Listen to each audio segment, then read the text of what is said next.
नमस्कार मित्रांनो, the school of finance या यूट्यूब चॅनलमध्ये आपलं स्वागत आहे. मित्रांनो, आजपासून आपण डे बाय डे कॅन्डलस्टिकचे वेगवेगळे प्रकार शिकणार आहोत.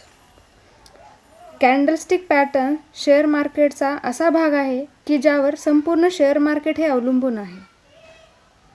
आजचा व्हिडिओ खूप महत्त्वाचा असणार आहे, त्यामुळे मन लावून संपूर्ण व्हिडिओ पहा.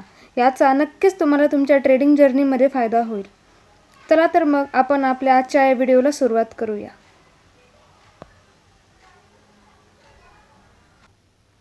आज मी आपल्याला हॅमरबद्दल सविस्तर माहिती देणार आहे. हॅमर हा एक कॅन्डलस्टिकचाच प्रकार आहे. याचे नाव हॅमर यासाठी आहे की हा पॅटर्न हातोड्यासारखा दिसतो. मित्रांनो, या भागाला म्हणूया आपण हाय आणि या भागाला म्हणूया आपण लो. आणि इथे असते हॅमरची ओपनिंग प्राईस आणि इथे असते क्लोज प्राईस. हॅमर हा पॅटर्न चार्टच्या बॉटमला तयार होतो आणि हॅमर हा पॅटर्न तयार झाल्यानंतर मार्केट हे अप ट्रेंडला जातो, म्हणजेच मार्केटमध्ये तेजी निर्माण होते. मी आताच तुम्हाला म्हणाले होते की हॅमर पॅटर्न हा चार्टच्या बॉटमला तयार होतो आणि तिथून मार्केट हे अप ट्रेंडला जाते. दिसते का तुम्हाला या ठिकाणी मी जे तुम्हाला आत्ता सांगितलं आहे ते? मित्रांनो, हॅमरची विक ही जेवढी मोठी असेल तेवढ्याच चांगल्या प्रकारे आपला पॅटर्न हॅमर खूप छान काम करतो. हॅमर पॅटर्नमध्ये कलर मॅटर करत नाही. हॅमर हा रेड कलरमध्येही असू शकतो किंवा हॅमर पॅटर्न हा ग्रीन कलरमध्येही असू शकतो. पण हॅमर हा अपट्रेंड दर्शवतो, तर हा ग्रीन कलरमध्ये झाल्यास हा चांगला रिझल्ट देतो. हॅमरचे 4 प्रकार पडतात. हे 4 प्रकार आपल्याला स्क्रीनमध्ये दिसतच असतील.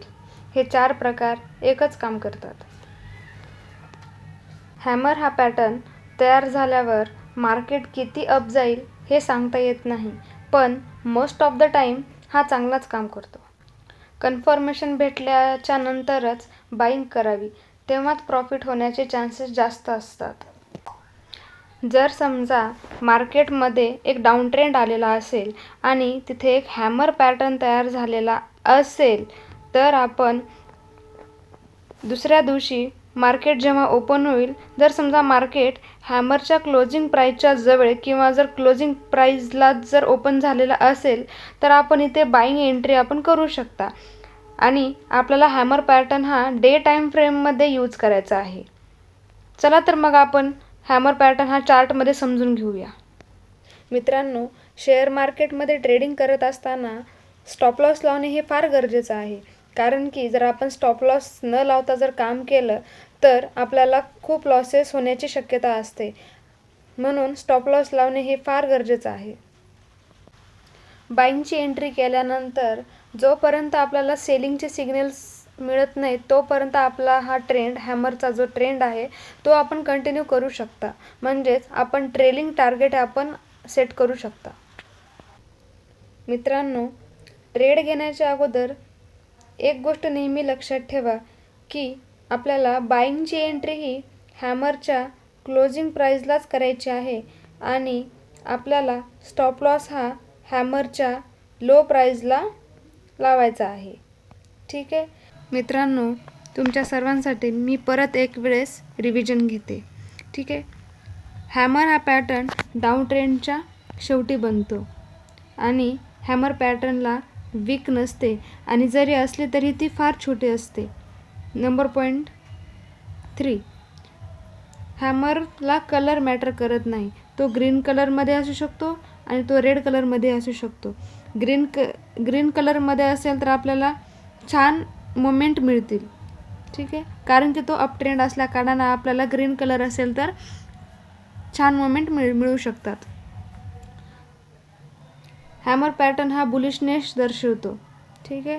हॅमरच्या क्लोजिंग प्राईसला आपल्याला बाईंगची एंट्री करायची आहे. आणि सगळ्यात महत्त्वाची गोष्ट अशी आहे की हॅमर पॅटर्न आपल्याला डे टाईम फ्रेममध्ये यूज करायचा आहे.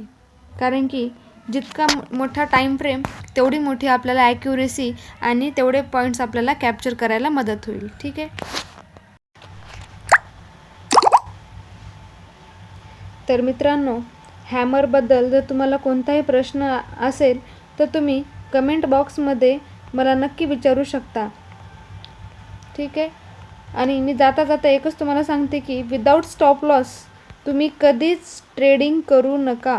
कारण की मार्केटमध्ये असे बरेचसे ट्रेडर आहेत की जे सुरुवातीला खूप छान प्रॉफिट तयार करतात, पण नंतर ते ओव्हर ट्रेडिंग करण्याच्या नादामध्ये आणि विदाऊट स्टॉप लॉस केल्यामुळे त्यांना खूप मोठे मोठे लॉसेस फेस करावे लागतात.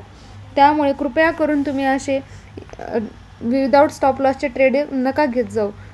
ठीक आहे. भेटूया आपण आपल्या येणाऱ्या नवीन व्हिडिओमध्ये, ज्यामध्ये आपण नॉलेजला घेऊन जाणार आहोत नेक्स्ट लेवलला.